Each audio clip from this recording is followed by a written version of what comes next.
Hello everyone, welcome to my YouTube channel honours student. पिछली video में हमने testing of hypothesis का two tail test किया था। आज हम करने वाले हैं वन टेल टेस्ट। तो हमारे पास ये टेबल है, आगे क्वेश्चन देख लेते हैं। A company is engaged in making brake system for car.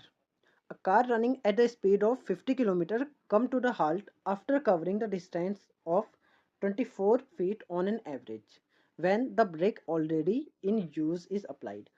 तो यहाँ पे कह रहा है कि अगर हम ब्रेक लगा देते हैं तो वो कितने फीट जाती है, 24 फीट के बाद रुक जाती है। तो यहाँ पे एवरेज बोल रखा है 24 फीट। तो नल हाइपोथेसिस जो होता है वो एवरेज के बराबर होता है। एवरेज मतलब मीन। तो हमारे पास आ जाएगा नल हाइपोथेसिस, जिसको हम एच नॉट से डिनोट करते हैं। तो म्यू इज इक्वल टू में 24।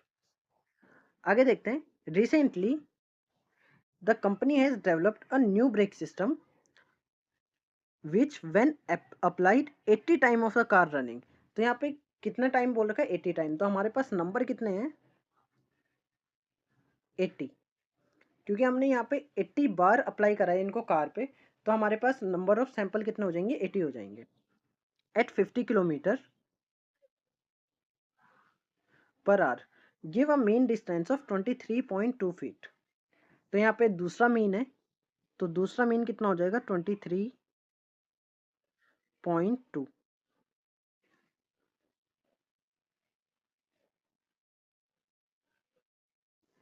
23.2 फीट। यहाँ पे स्टैंडर्ड डेविएशन हमें दे रखा है 2.8 फीट। तो यहाँ पे देखिए जो अल्टरनेट हाइपोथेसिस होगा वो क्या बनेगा, यहाँ पे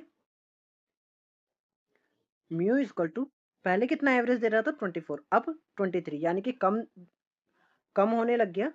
तो ब्रेक लगाने के बाद जल्दी गाड़ी रुक रही है। तो यहाँ पे कितना आ जाएगा, यहाँ पे म्यू आ जाएगा लेस देन 24। तो हमारे पास दोनों ही हाइपोथेसिस सेटअप हो चुके हैं। उसके बाद आगे देखते हैं। Test at 1% level of significance.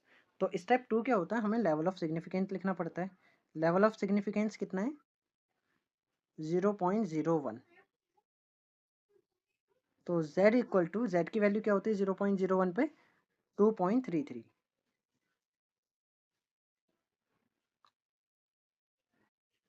अब यहाँ पे लिखा है whether new brake system is superior to the existing one.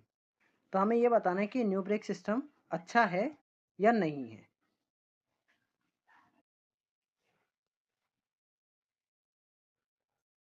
तो स्टेप 4 में हमें डिसीजन रूल लिखना है।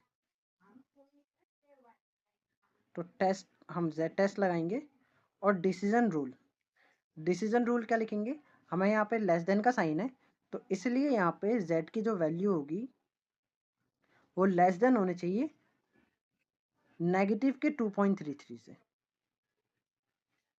अब यहाँ पे नेगेटिव क्यों आया है, तो ये हमारा बनता है normal distribution curve. Less than का मतलब हम लेफ्ट हैंड साइड पे हैं, और लेफ्ट हैंड साइड पे क्या होती है, वैल्यू नेगेटिव में होती है। तो इसलिए हमने यहाँ पे नेगेटिव लिया है। अगर यहाँ पे ये ग्रेटर देन होता तो हम यहाँ पे पॉजिटिव लेते। तो इस बात का ध्यान रखने की जरूरत है। तो अब हम इसको सॉल्व कर लेते हैं। तो फॉर्मूला होता है